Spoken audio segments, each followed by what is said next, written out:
A father uses an old clown costume he finds by chance to surprise his son.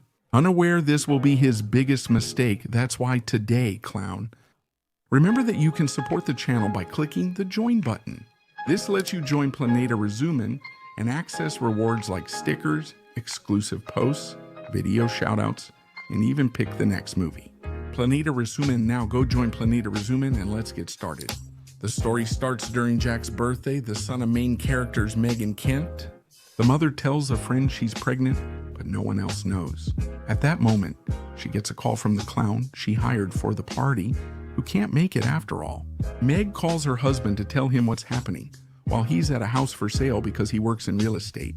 And while he's there, he happens to find a clown costume, which he doesn't hesitate to use to surprise his son.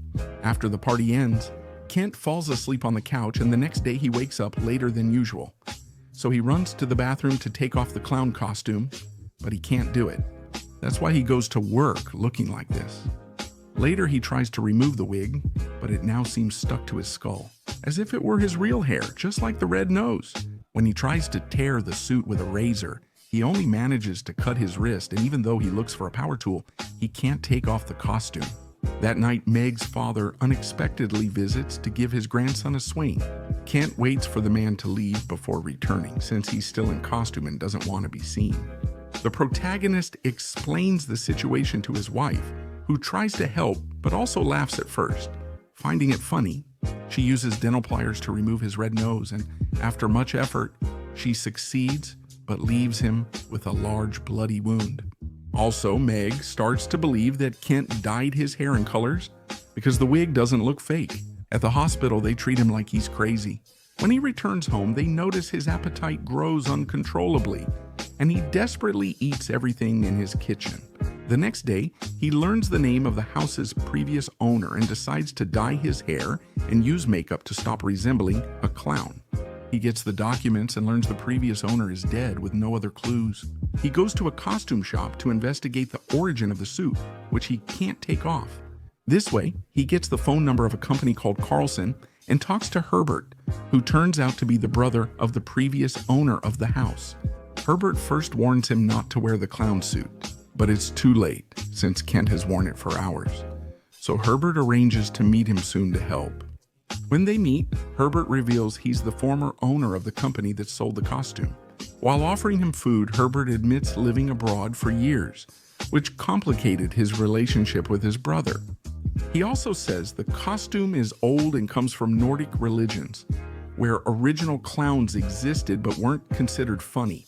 Herbert clarifies by showing him a book on the history and origin of everything. He lived in the mountains with snow-white skin and a red nose from the cold. While there, he lured village children to his cave and ate 5, one for each winter month.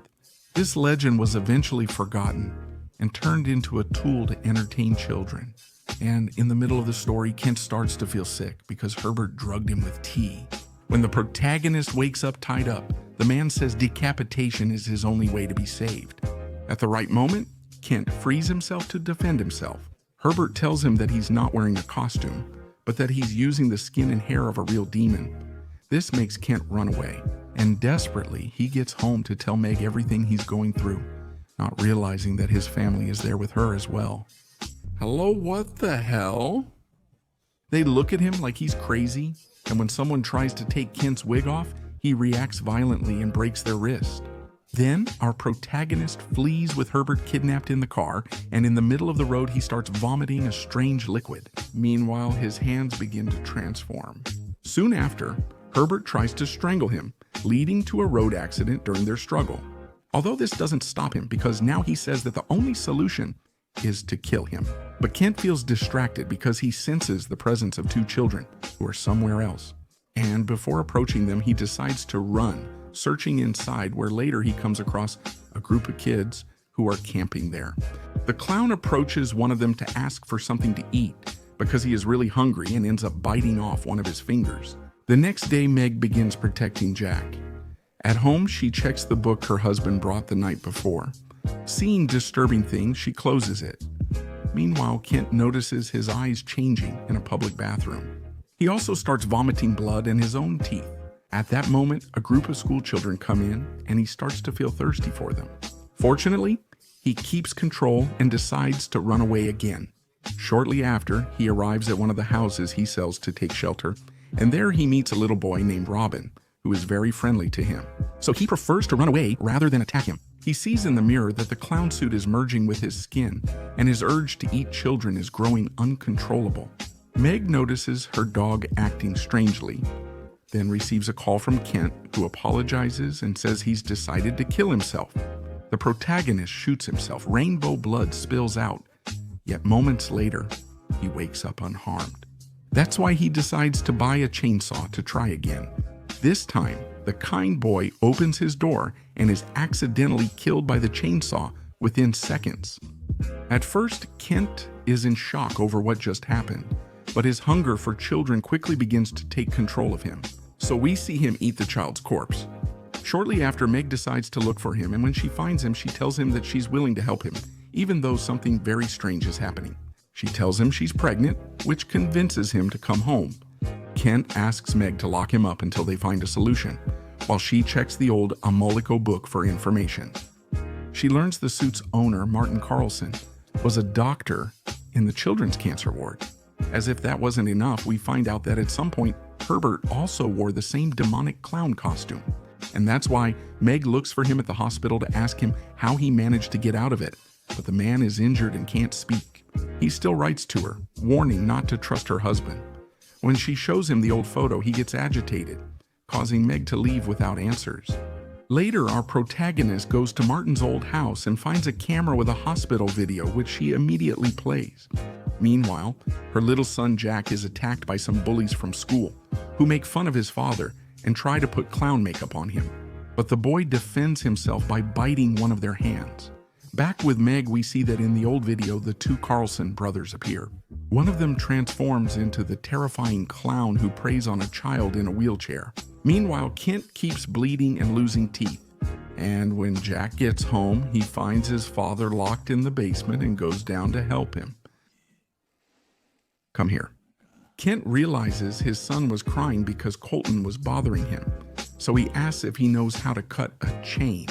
Soon after, Meg comes home, sees her son, and realizes Kent has escaped. Our killer clown went to Colton's house to eat him as revenge for mocking his son. Later, Meg prepares to escape with Jack, but first, her little dog is now fully transformed and eager to devour her. Herbert arrives just in time to defend her, ripping her pet's head off, releasing strange foam.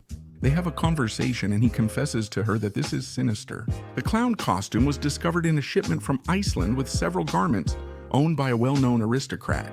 At first, he wanted to sell it to the Moscow circus. Before that, he wanted to do a good deed with his brother, a doctor for terminally ill children. His dark transformation into a clown began. The last thing he remembers is asking his brother for help. When he woke up again, the costume was gone.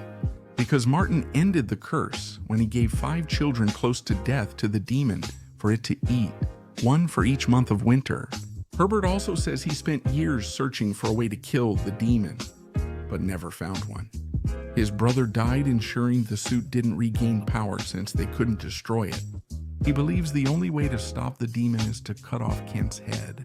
And then Jack shows up to tell her that her father went to Colton's house, so Herbert offers to help her.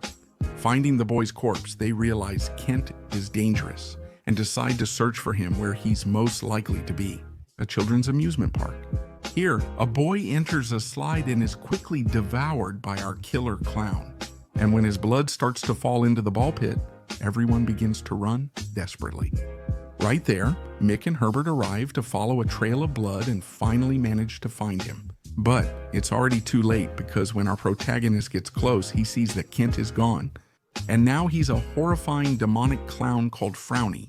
Even so, Mick approaches him to offer his help, and suddenly Herbert appears with the intention of attacking him.